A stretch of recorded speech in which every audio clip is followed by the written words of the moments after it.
So on page 309, we're going to start with that story problem 1. And it says marigolds come, which are going to be our x variable, come in containers with 4 flowers, and daisies y come individually.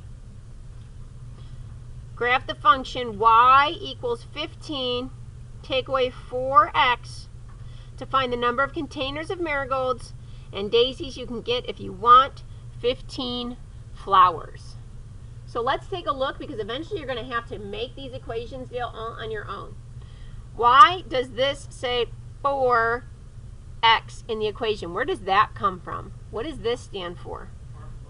For what kind of flowers? Because there's marigolds x and daisies y. Good. And so there's 4 marigolds in a container, so that's why it's 4 times x, because I'd have 4 marigolds for the first one, 4 more marigolds for the next one, 4 for the next one.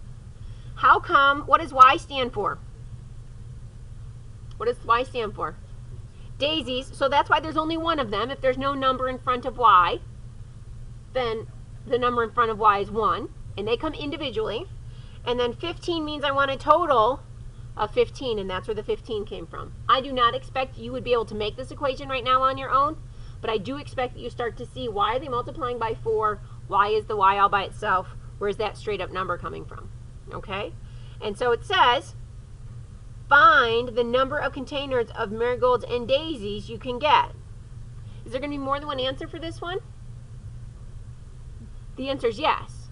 Because if I bought 1 container of marigolds, I could get a bunch of daisies. If I bought 2 containers of marigolds, I could get some other number.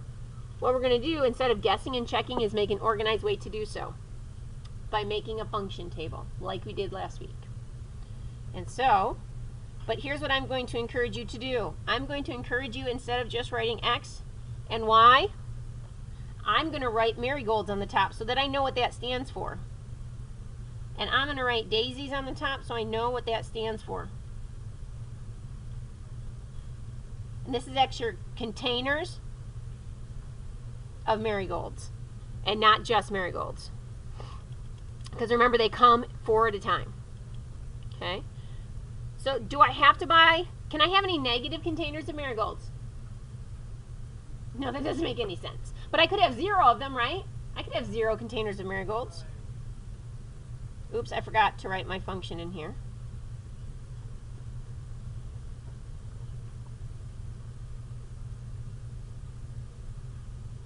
Is it a function? If I plug in 1 number, do I only get 1 number out every single time?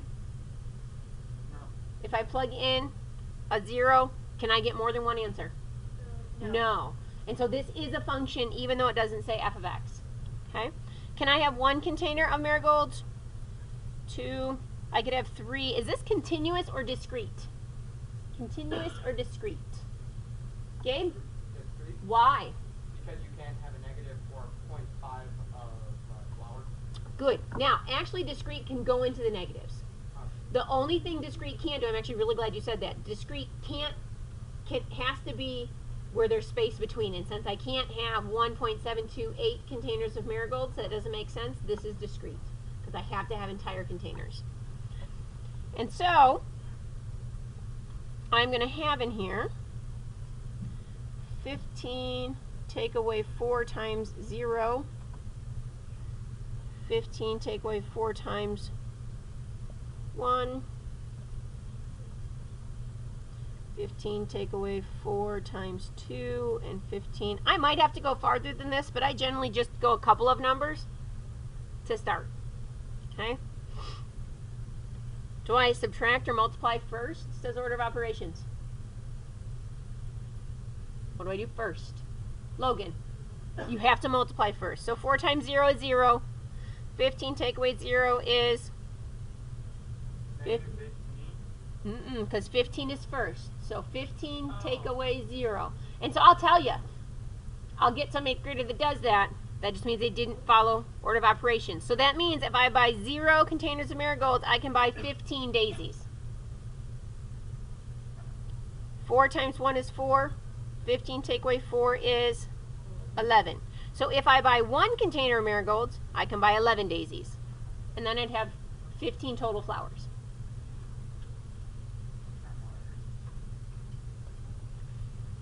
4 times 2 is 8. 15 take away 8 is 7. Check my math. 4 times 3 is 12.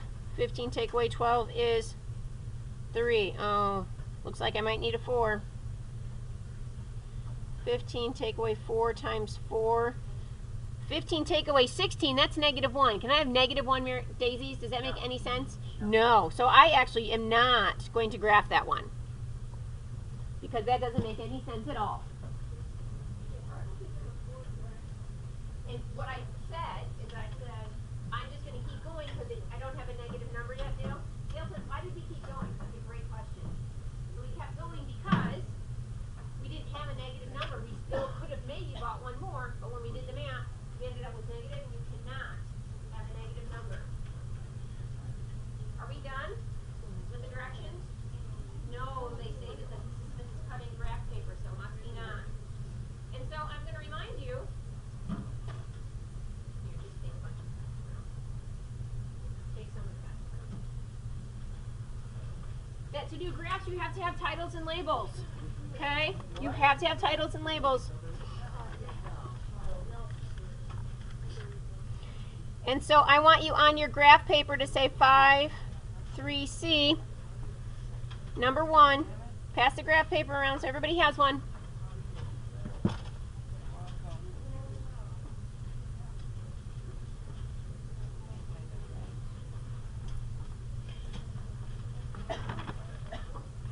And then it looks to me, based on my numbers, my x-axis only has to go from 0 to 3. But my y has to go from 0 to 15. So I'm probably not going to count by the same numbers. Okay? What I'm first going to do, though, is I'm first going to draw an x and a y axis and label them and put a title on it, because you guys are terrible at it. You guys forget. And I promise I'm giving you 0 points. So I'm going to write gardening at the top, because that's the title of the problem in the book. What does the x-axis have on it? X stands for what? What's X stand for? The containers of marigolds. That's why I put the label here, to help me out.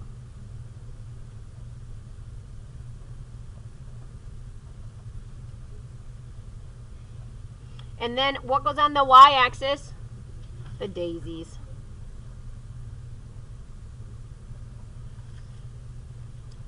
And then I'm going to go 0, 1, 2, 3. Notice that I spread them out so that I could see it nice and easy. And then I probably am going to count, if I have to go to 15, I'm going to count by 3s. I think I'm going to 3, 6, 9, 12, 15, because that's how much I had room for. Notice my numbers are on the lines. Do not put your labels in the spaces, because the lines are what have to be labeled as such. So all these are kind of like detail work things that sometimes I see middle schoolers mess up on. Numbers go on lines. Remind me, is this discrete or continuous?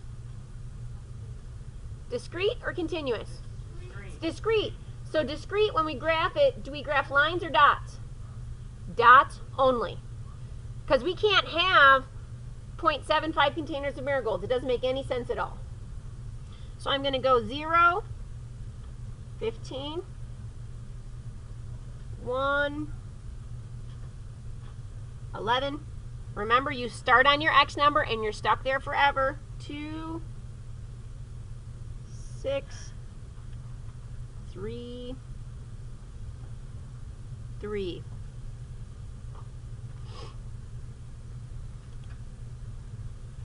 And then I'm done, because you don't connect the dots, because it is not continuous. I will know if you've recognized it as continuous or discrete based on whether or not you connect the dots.